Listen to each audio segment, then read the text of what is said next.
Hi friends, வணக்கம். Welcome to Pattikattu பயவுலா.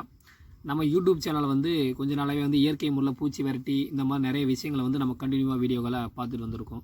So அந்த வரிசையில் வந்து இன்றைக்கும் 2 பூச்சி விரட்டியை பற்றி தான் நம்ம தெரிஞ்சுக்க போகிறோம். பூச்சி விரட்டி பயிர்களுக்கு நன்மை தரக்கூடிய 2 இயற்கை முறையில் வந்து தெளிப்பான் எப்படி தயாரிக்கணும், அதுக்கு என்னென்ன பொருட்கள் தேவை அப்படின்ற பற்றி தான் தெரிஞ்சுக்க போகிறோம். அதோட நேம் என்ன அப்படின்னு பார்த்தீங்கன்னா பிரம்மாஸ்திரம், அக்னி அஸ்திரம். இந்த ரெண்டையும் நம்ம எப்படி தயாரிக்கிறோம் அப்படின்ற பற்றி தான் இன்றைக்கி நம்ம வீடியோவில் தெரிஞ்சுக்க போகிறோம். நீங்கள் அதுக்கு முன்னாடி இந்த வீடியோ பார்க்குறதுக்கு முன்னாடி நம்ம சேனல் இன்னும் சப்ஸ்கிரைப் பண்ணலை அப்படின்னா சப்ஸ்கிரைப் பண்ணிக்கோங்க. கூடவே அந்த பெல் ஐக்கனையும் கிளிக் பண்ணிக்கோங்க. வாங்க இன்றைக்கி வீடியோக்குள்ளே போகலாம்.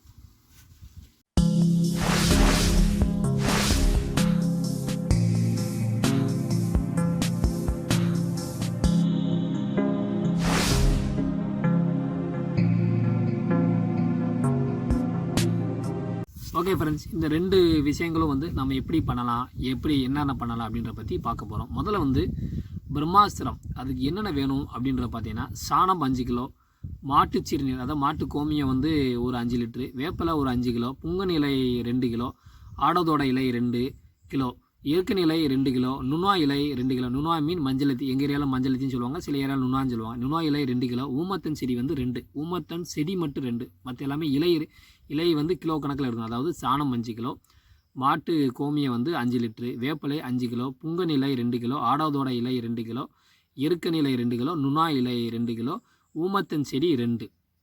இதை நம்ம எடுத்துகிட்டு இது எல்லாத்தையும் ஒன்றாக சேர்த்து நல்லா நல்லா இடிக்கணும்.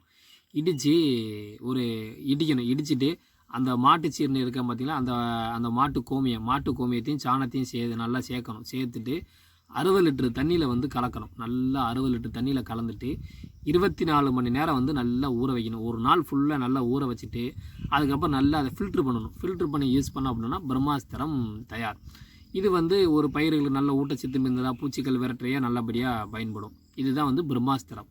அடுத்தது வந்து அக்னி அஸ்திரம் எப்படி தயாரிக்கலாம் அப்படின்ற பற்றி தெரிஞ்சுக்கலாம். இது ஒரு பூச்சி வட்டி. இதுக்கு என்னென்ன வேணும் பார்த்தீங்கன்னா புகையிலை, அதை நான் ஏற்கனவே சொல்லியிருப்பேன். சுத்தமான புகையிலைன்னு சொல்லி முன்னாடி விற்பாங்க கடையில். புகையிலை வந்து ஒரு 1/2 கிலோ, இயற்கை தானே எங்கள் கடையில் கிடைக்கும். புகையிலை வந்து 1/2 கிலோ, பூண்டு 1/2 கிலோ, பச்சை மிளகாய் 1/2 கிலோ, வேப்பிலை 5 கிலோ. நல்லா கேட்டுக்கோங்க. புகையிலை வந்து 1/2 கிலோ, பூண்டு 1/2 கிலோ, பச்சை மிளகாய் 1/2 கிலோ, வேப்பிலை வந்து 5 கிலோ.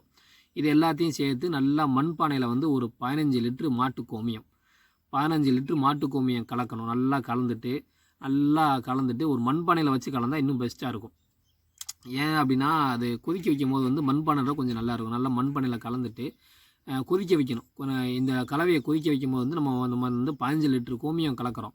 ஸோ நல்லா 6 லிட்டரு வர வரைக்கும் வர அளவுக்கு நல்லா சுண்டாக காய்ச்சிட்டு இதை கீழே இறக்கி வச்சிடணும். இறக்கி வச்சுட்டு வந்து 2 நாள் கழித்து கீழே இறக்கி வச்சுட்டு 2 நாள் கழித்து நல்லா வடிகட்டி ரெடி பண்ணிட்டோம்னா அக்னி அஸ்திரம் தயார். அதாவது 2 நாள் கழித்து வடிகட்டோம்னா அக்னி அஸ்திரம் வந்து தயார்.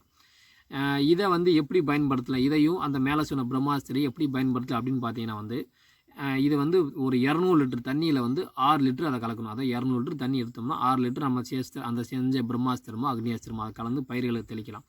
தெளித்து வந்து அப்படின்னா பயிர்களுக்கு நோய்கள் இந்த மாதிரி விஷயங்கள் எல்லாம் போகும். அதே மாதிரி வந்து சில நேரங்களில் பயிர் நட்டின உடைய வந்து வாடல் நோய் வரும். அதாவது ஒரு கொய்யா கண்ணோ ஒரு மாங்கன்னோ என்ன கன்று நட்டலாம் ஒரு வாடல் நோயின்னு சொல்லி அது வரும். ஸோ வாடல் நோய் வராமல் இருக்கிறதுக்கு இந்த அக்னி அஸ்திரம் வந்து ரொம்ப பயன்படும். எப்படின்னு பார்க்குறீங்கன்னா, வாடல் நோய் வராமல் இருக்குன்னா கன்று நடவு செஞ்சதுக்கப்புறம் வந்து மாதத்துக்கு ஒரு தடவை இந்த அக்னி அஸ்திரம் வந்து இலை வழி தெளிக்கணும். அதாவது ஸ்ப்ரே பண்ணாமல் ஒரு இலையில் ஒரு வேப்பிலை ஏதாவது ஒன்று கையில் எடுத்து அதில் தொட்டு தெளித்து அப்படின்னோம்னா வந்து இந்த வாடல் நோய் கன்று வச்சோடனே வரக்கூடிய வாடல் நோய் வந்து வராது.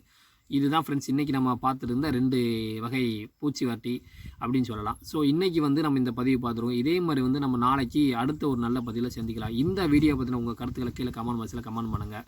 இதே மாதிரி நம்ம நாளைக்கு ஒரு நல்ல பதிவில் உங்களை சந்திக்க வரேன். அதுவரை உங்களிடம் விடைபெற்றுக் கொள்வது உங்கள் பட்டிக்காடு பயவுலா. Thank you friends. எல்லோரும் சேஃபாக இருப்போம், வீட்டிலே இருப்போம். Bye friends.